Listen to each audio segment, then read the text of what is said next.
Hello friends, welcome to our channel UPSC Next. This is Manish Srivastava. As we have started a series on modern history of India, this is lecture number 7. In this lecture we will talk about the British conquest of India over the Marathas. हम लोग British ने जो Indian kingdoms को capture किया है उसमें हम बंगाल मैसूर के ऊपर ऑलरेडी लेक्चर कवर कर चुके हैं। इस लेक्चर में विल टॉक अबाउट मराठास कि मराठास के ऊपर किस तरह से इन्होंने कैप्चर किया और कितने एंग्लो मराठा वॉर्स लड़े गए और उन मराठास वॉर में कौन सी ट्रीटीज हुई, ये सब चीज़ें हम लोग इस लेक्चर में डिस्कस करेंगे। तो लेट्स स्टार्ट।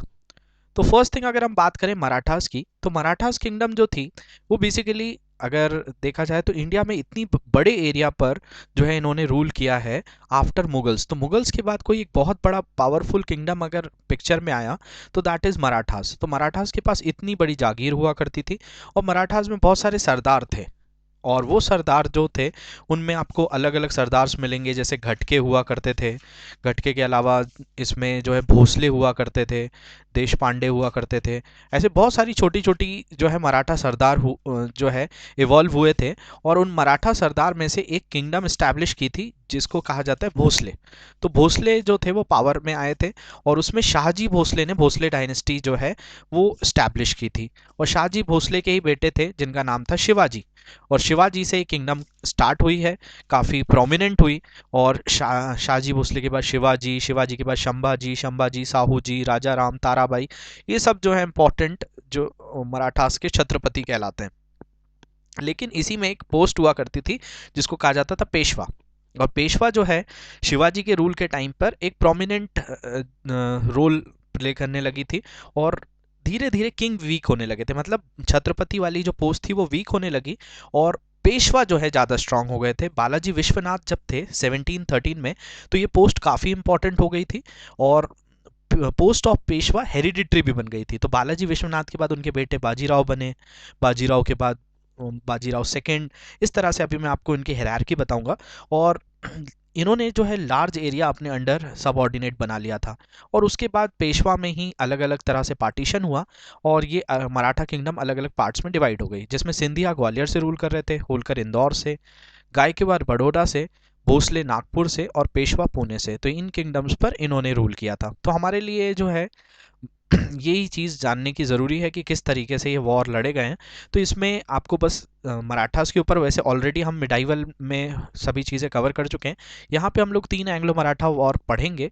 तो उनके लिए आपको ये समझना है कि शुरू में जो मराठा किंगडम थी उनमें किंग थे और बाद में पेशवा थे। तो पेशवा जब वीक होने लगे तो वो अलग अलग पार्ट्स में डिवाइड हो गए थे। तो इस तरह से अलग अलग किंगडम्स डेवलप हुई हैं। अब इसी में अगर हम देखे जाएं तो फर्स्ट एंग्लो मराठा वॉर लड़ा गया था 1775 से 1782 में। अब 1775 से 1782 के बीच में क्यों लड़ा गया, इसके कुछ रीजंस थे। जो थर्ड पेशवा थे उनका नाम था बालाजी बाजीराव। इनकी डेथ हो गई थी 1761 में क्योंकि एक बैटल हुई थी जिसको कहा जाता है third battle of Panipat. Third battle of Panipat काफ़ी इंपॉर्टेंट वॉर था जिसमें मराठास ने अहमद शाह अब्दाली के अगेंस्ट वॉर लड़ा था और अहमद शाह अब्दाली ने मराठाओं को हरा दिया था। अब इसके शौक के कारण बालाजी बाजीराव की डेथ हो गई। अब बालाजी बाजीराव की डेथ हो गई तो इसमें थोड़ा सा आपको मैं चार्ट समझाता हूँ कि किस तरह से पेशवा हुए। अब ये पेशवा के फैमिली ट्री देख लीजिए। सबसे पहले हुए बालाजी विश्वनाथ। ये बालाजी विश्वनाथ से पोस्ट हेरिडिटरी हो गई थी। अब इसमें हेरिडिटरी होने के कारण आप यहाँ पे देख पा रहे होंगे कि बालाजी बाजीराव के बहुत सारे बच्चे थे। इसमें बाजीराव फर्स्ट जो थे वो आपके बेसिकली इसके बाद रूलर बने थे बाजीराव फर्स्ट।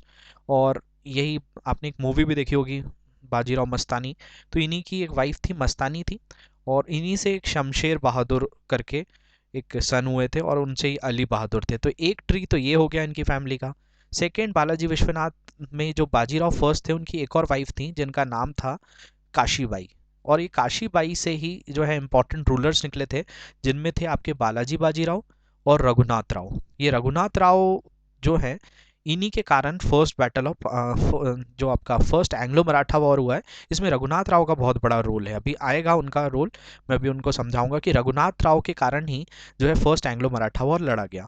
तो यहाँ पे आपको ये चीज़ ध्यान देनी है कि जब बालाजी बाजीराव जो है ये तीसरे पेशवा बने। पहले पेशवा कौन से थे? बालाजी विश्वनाथ। दूसरे पेशवा कौन थे? बाजीराव फर्स्ट। अब बाजीराव फर्स्ट के बाद गद्दी आ गई थी बालाजी बाजीराव के पास। अब बालाजी बाजीराव जब गद्दी पर बैठ गए थे तो 1761 में एक वॉर लड़ा गया था जिसको कहा जाता है आपका थर्ड बैटल ऑफ पानीपत। और थर्ड बैटल ऑफ पानीपत हार गए थे मराठास। तो मराठास के हारने के बाद बालाजी बाजीराव इस शौक से उनकी डेथ हो गई। तो अब उसके बाद गद्दी पर कौन बैठना चाहिए था? अब उनके भाई जो थे रघुनाथ राव, उनको बैठना था, लेकिन माधव राव को बिठा दिया गया। अब माधव राव की भी कुछ समय बाद डेथ हुई, तो उनको लगा था कि रघुनाथ राव को कि उनको पोस्ट मिल जाएगी, लेकिन उनकी जगह नारायण राव को बिठा दिया गया। नारायण राव के बाद माधव राव सेकंड को बनाया गया। तो इन चक्करों के कारण रघुनाथ राव ओवर एम्बिशियस हो गए थे, महत्वाकांक्षी हो गए थे कि उन्हें गद्दी चाहिए थी।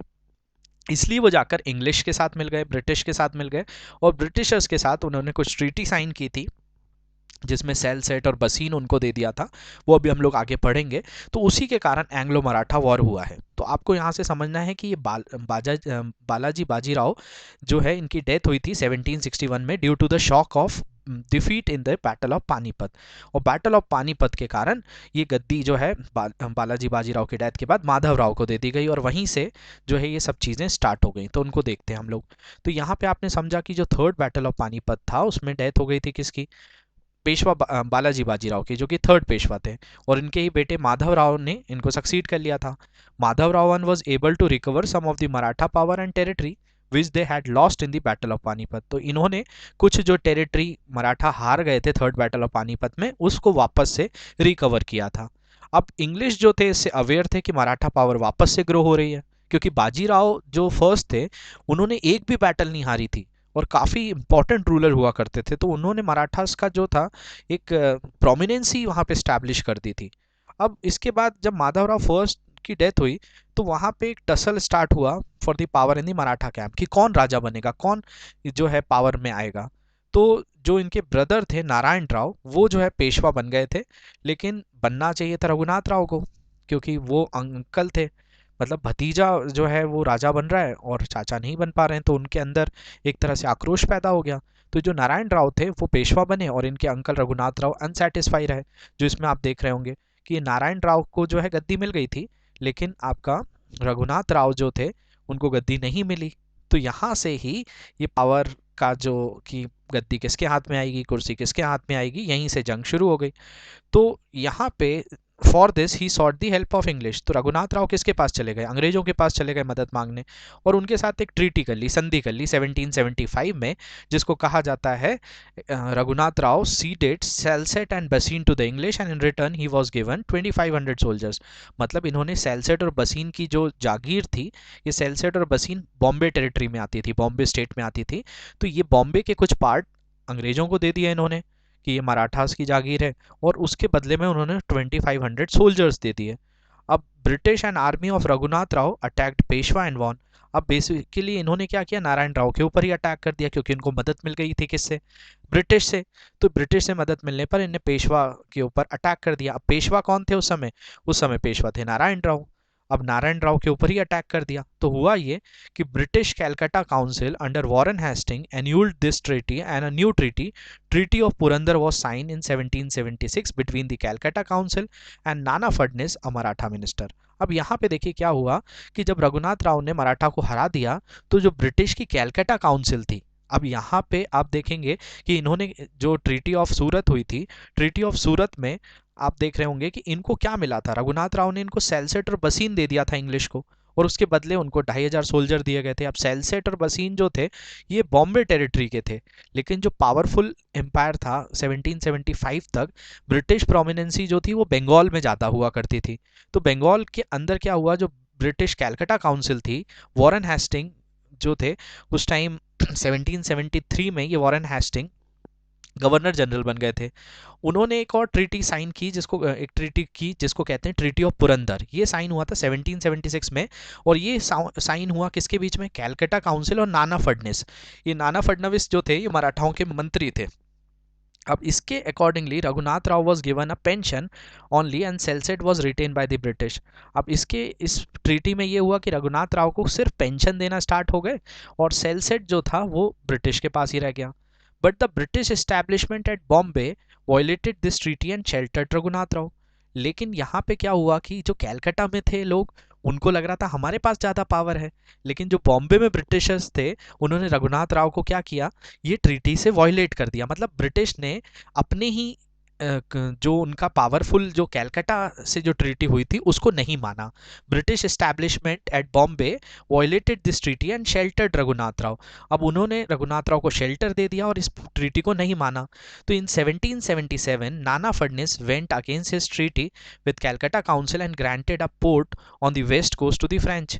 अब जो नाना फडनवीस और कैलकाटा काउंसिल के बीच में जो ट्रीटी हुई थी, ट्रीटी ऑफ पुरंदर, उसमें जो है उसको नाना फडणवीस ने तोड़ दिया, क्योंकि ब्रिटिश खुद बॉम्बे में वो वायलेट कर रहे थे उस ट्रीटी को। तो मराठास ने सोचा कि हम भी ट्रीटी को वायलेट कर देते हैं। तो कैलकाटा काउंसिल के अगेंस्ट जाकर उन्होंने क्या किया, फ्रेंच को सपोर्ट कर दिया। अब फ्रेंच को सपोर्ट कर देंगे तो कैलकाटा काउंसिल तो गुस्सा होगी। और this led the British to advance a force towards Pune and there was a battle at Vadgaon. Vadgaon जो पुणे के पास है, वहां पर एक लड़ाई लड़ी गई in which the Marathas under Mahadji Scindia secured a decisive victory over the English. अब यहाँ पे एक मराठा के अगेंस्ट जो है वॉर लड़ा गया है, और इस मराठा वॉर में आपका क्या हुआ कि जो महादजी सिंधिया थे, इनको जो है एक डिसिसिव विक्ट्री जो है मिली थी अंग्रेजों के ऊपर। अब यहाँ पे महादजी सिंधिया जो है वो जीत गए एक तरह से, यहाँ पे देखा जाए तो डिसिसिव जो है एक डिसीजन मेकिंग विक्ट्री थी इंग्लिश के ऊपर। और इंग्लिश को एक ट्रीटी साइन करनी पड़ी जिसको कहा जाता है ट्रीटी ऑफ वडगांव। अभी ट्रीटी ऑफ वडगांव जो साइन हुई 1779 में हुई, और there was a series of battle and of which treaty of Salbai was signed in 1782 and this ended the first Anglo Maratha war. तो फाइनली बहुत सारे वॉर हुए थे और 1782 में फिर एक पीस एस्टैब्लिश किया गया था, ट्रीटी ऑफ सलबाई, और इससे फर्स्ट एंग्लो मराठा वॉर खत्म हुआ। अब देखिए यहाँ पर मैंने आपको पहले भी बताया कि ब्रिटिशर्स के साथ क्या चलता था, वॉर करेंगे, फिर ट्रीटी करेंगे, फिर अगेन वॉर कर देंगे। तो यहाँ पे आप देख रहे होंगे कि ब्रिटिशर्स क्या कर रहे हैं, पहले एक वॉर कर देते थे, फिर वॉर के बाद ट्रीटी साइन हो रही है, फिर वॉर होने लग रहा है। तो ये चीज़ आपको कंटिन्यूसली मिलती रहेगी। तो यहाँ पे आपको ये सिनेरियो समझ में आया होगा कि कैसे फर्स्ट एंग्लो मराठा वॉर हुआ। अब एंग्लो मराठा वॉर का रिजल्ट क्या रहा। ईस्ट इंडिया कंपनी के पास सेलसेट और ब्रोच, ये भरूच भी कहलाता है जो गुजरात वाला रीजन है, उस समय बॉम्बे स्टेट में ही आता था, ये इन्होंने जीत लिया था अपने पास retain. It also obtain a guarantee from Marathas that they would retake their position in the Deccan from Hyder Ali of Mysore. और उन्होंने जो है गारंटी भी ले ली थी मराठास से कि वो जो दक्कन में जो पोजीशन है हैदर अली का मैसूर को, उसको रीटेक करवाएंगे। और Maratha also promise that they would not grant any more territories to the French. तो अंग्रेजों ने अपने जो है फायदे की चीज यहाँ पे करवाई कि कोई भी टेरिटरी अब आप फ्रेंच को नहीं देंगे। Raghunath Rao was to receive a pension of 3 lakh every year. और रघुनाथ राव को जो है पेंशन देकर दरकिनार कर दिया कि आपको अब पेंशन मिलती रहेगी, आप पेशवा के पीछे मत पड़ो। तो all the territories taken by the British of the treaty of Purandar we ceded back to the Marathas. और जितनी भी टेरिटरी ब्रिटिश ने ट्रीटी ऑफ पुरंदर के पास ली थी वो मराठास को वापस लौटानी पड़ी थी।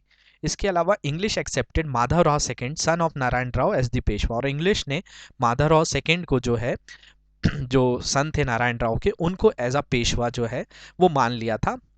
तो ये सब चीज़ें हुई हैं किसमें, फर्स्ट एंग्लो मराठा वॉर में। तो इस तरह से जो है थोड़ा सा ब्रिटिश ने अपनी तरफ झुकाव किया हारने के बाद भी। तो ये चीज़ आपको पता चलती है फर्स्ट एंग्लो मराठा वॉर में। अब बात करते हैं हम सेकेंड एंग्लो मराठा वॉर। अब सेकेंड एंग्लो मराठा वॉर हुआ कब, 1803 में।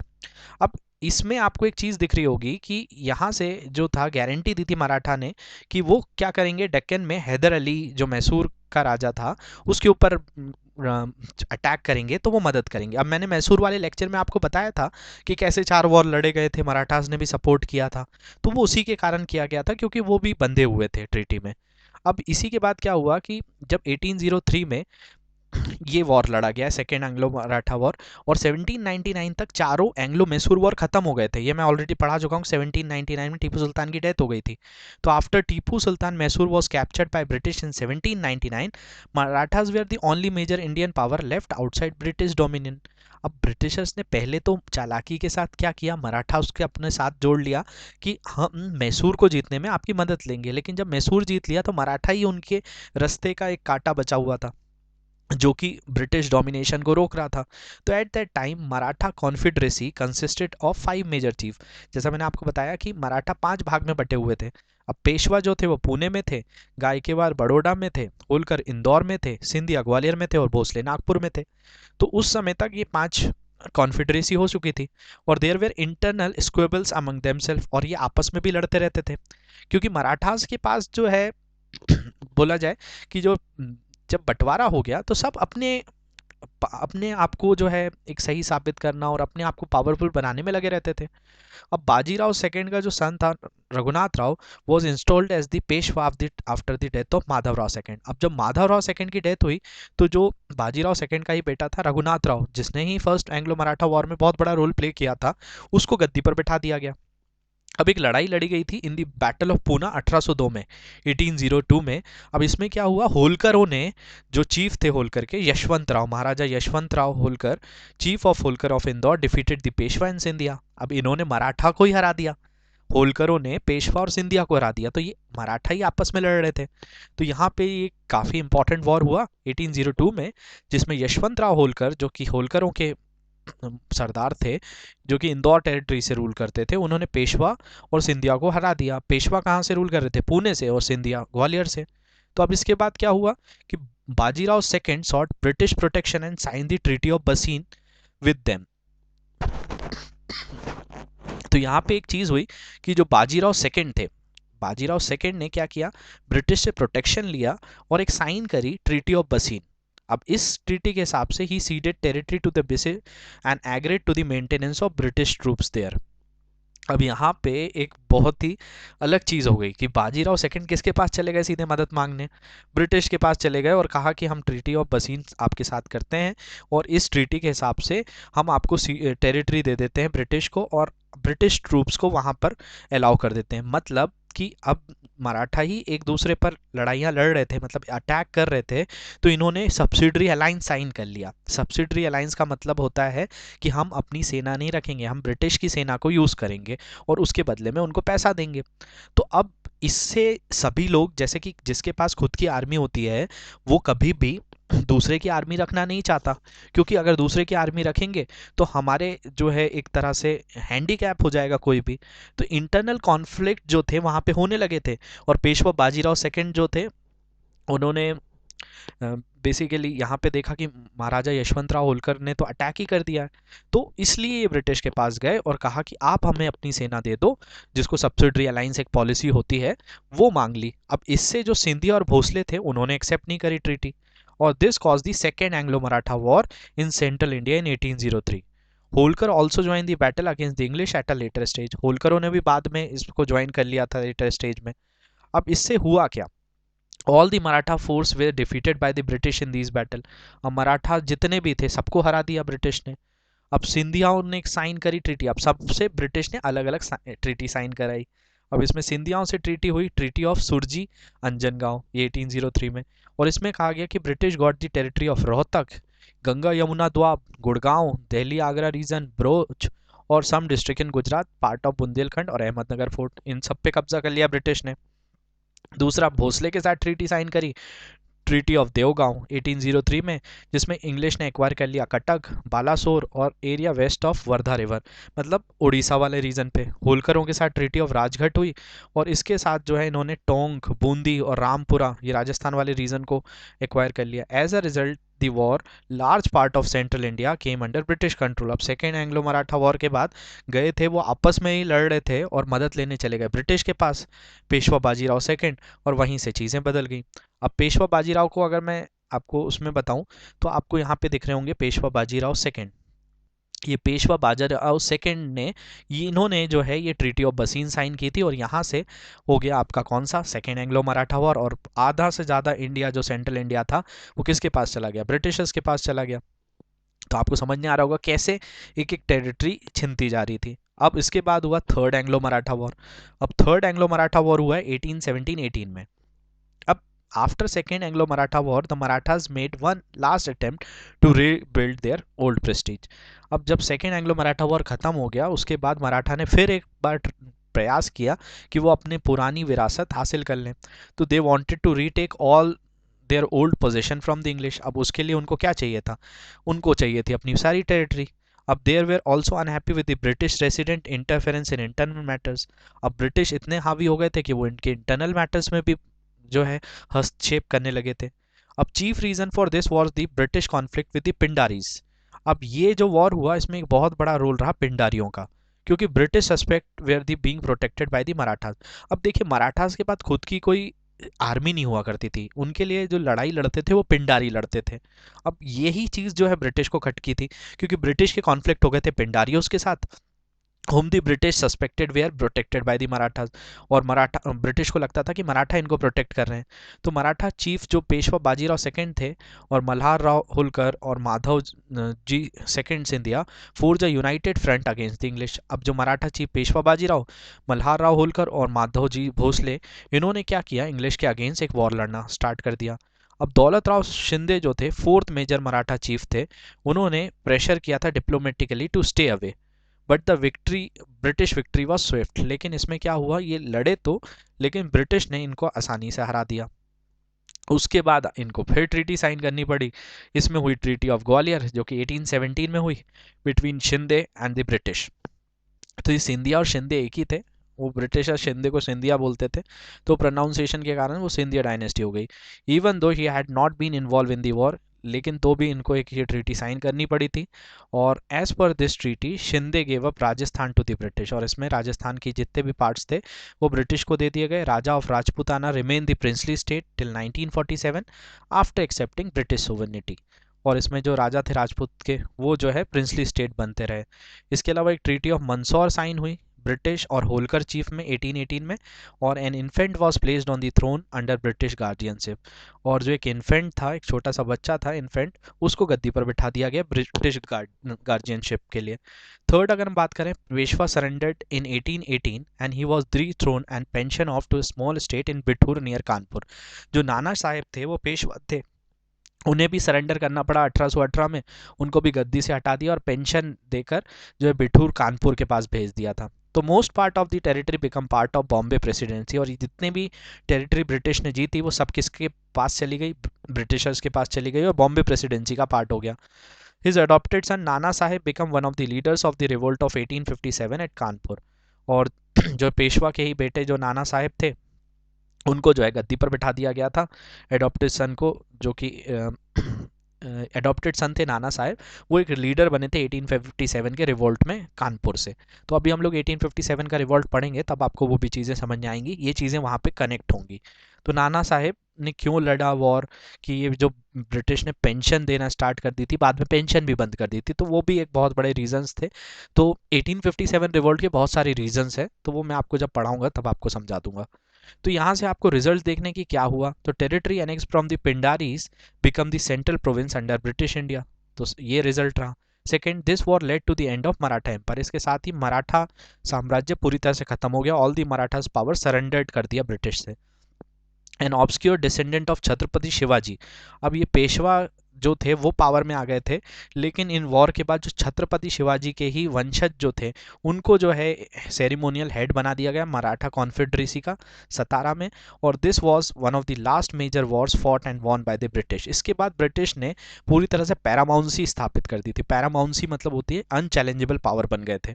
और with this British control most part of the India barring Punjab and Sindh directly और इनडायरेक्टली। और कुछ पार्ट्स थे पंजाब और सिंध, इन पे भी हम लोग नेक्स्ट लेक्चर में बात करेंगे कि कैसे उन पे भी कब्जा कर लिया। तो लेकिन यहाँ तक जो है मराठास ने साउथ इंडिया, बंगाल, बॉम्बे, इन सब सारी टेरिटरीज को जीत लिया था। तो यहाँ पे हमने पढ़े हैं 3 war. First Anglo Maratha war जो हुआ वो 1775 से 1782 में हुआ। ब्रिटिश और मराठास थे इसमें, और ब्रिटिश ने सपोर्ट किया था रघुनाथ राव को। मराठास जो थे all Maratha under the leadership of नाना फडनिस यहाँ पे हुआ था, और रिजल्ट जो है ट्रीटी ऑफ सलबाई हुई। Both agreed to help each other, लेकिन ट्रीटी मानी नहीं गई। इसके कारण सेकेंड एंग्लो मराठा वॉर हुआ 1803 में। इसमें ब्रिटिश और मराठास के बीच में हुआ। ये वेलेस्ले और दौलत राव सिंधिया और रघुजी भोसले, इनके बीच में लड़ा गया था। और ट्रीटी ऑफ बसीन हुई। British got many territories of Marathas. इसके बाद हुआ थर्ड एंग्लो मराठा वॉर 1817-1818 में। इसमें ब्रिटिश और मराठास के बीच में हुआ। 5 मराठा चीफ पेशवा, सिंधिया, होलकर, गायकवाड़, भोसले, इन सब ने ब्रिटिश के अगेंस्ट लड़ा, और Marathas were defeated. Later they become the subordinate to British till Indian independence, और ये सब ऑर्डिनेट बनकर ही रह गए थे। तो इस तरह से इन्होंने मराठा के ऊपर भी जीत हासिल कर ली। अब रीज़न क्या थे मराठा लॉस के, ये भी हम लोग देख लेते हैं। तो lack of unity among the Maratha chief themselves, क्योंकि वो एक दूसरे से ही लड़ रहे थे। जैसे आपने देखा कि महाराजा यशवंत राव होलकर ने जाकर सिंधिया और पेशवा को हरा दिया था, तो ये आपस में ही इनकी यूनिटी नहीं थी, सब अपने आप को पावरफुल बनाना चाहते थे। अब जब नहीं बना पाते थे तो कोई एक जाकर ब्रिटिश से हेल्प मांगने लगता था, उसका फ़ायदा ब्रिटिश ने उठा लिया। दूसरा, lack of good relation with other Indian princes and ruling dynasty. अब एक और रीज़न यहाँ पे मैं बताऊँ कि ये जो है इनके रीज़न, दूसरे जो रिलेशंस थे लोगों के साथ अच्छे भी नहीं थे। उसका एक बहुत बड़ा कारण था कि इनके पास रेवेन्यू नहीं था। कोई भी एम्पायर जो होता है वो तब खड़ा होता है जब उसके पास इकोनॉमी हो, और मराठास की सबसे बड़ी गलती थी कि मराठास की इकोनॉमी का रास्ता था लूटपाट, कि किसी किंगडम पर जब तक वो अटैक नहीं करते थे और वहाँ से जो लूट कर लाते थे वही उनका राजस्व या रेवेन्यू हुआ करता था। तो इसलिए इनके किसी के भी साथ रिलेशंस अच्छे नहीं हो सकते थे, क्योंकि इनको सर्वाइव करने के लिए दूसरे पे अटैक करना होता था। तो इसलिए इनके lack of good relation with other Indian princes and ruling dynasty थे। और पिंडारियों जो थे, इनकी खुद की भी आर्मी नहीं थी, पिंडारियों को लड़वाते थे। अब failure to understand the British political and diplomatic strength, ये जो ब्रिटिश की पॉलिटिकल और डिप्लोमेटिक स्ट्रेंथ थी उसको भी समझने में जो है वो नाकाम रहे, इसके कारण भी मराठास जो है लॉस हो गए। और फाइनली जो है ब्रिटिश ने अपना वहाँ पर दबदबा हासिल कर लिया। तो this is all about the things कि how British annex the Maratha kingdom. तो East India looking for excuses to annex more areas, और उनको ये एरियाज मिलते चले गए। पहला पिंडारी जो provided the East India company right excuse, Pindaris जो थे वो अटैक्ड विद मराठा आर्मी करते थे और ये लूटते थे बहुत सारे एरियाज को मराठा चीफ के लिए। ये एक जो है एक रीज़न मिल गया ब्रिटिशर्स को। दूसरा, डायरेक्ट कॉन्फ्लिक्ट जो था, English interference in internal matters of the Marathas, तो ये भी एक बहुत बड़ा कारण हो गया था। तो इन सब चीज़ों के कारण जो मराठास की डिफीट हुई है। तो होप ये सभी चीज़ें आपको समझ में आई होंगी, क्योंकि इकोनॉमिक इश्यूज भी थे इनके, शॉर्ट साइटनेस थी रूलर के, कोई भी यूनिटी नहीं थी, इंग्लिश डिप्लोमेसी अच्छी थी, और मिलिट्री इंफीरियर मिलिट्री ऑर्गेनाइजेशन थे, और मराठा स्टेट जो थे रॉबर्स स्टेट थे। ये भी एक बहुत बड़ा रीज़न रहा। तो होप ये लेक्चर आपको अच्छा लगा होगा। अगर किसी भी तरह का कोई डाउट है तो आप पूछ सकते हैं। इस लेक्चर की पीडीएफ आप इस नंबर पे जो है मैसेज करके ले सकते हैं। Thank you very much for watching this lecture. Have a great day.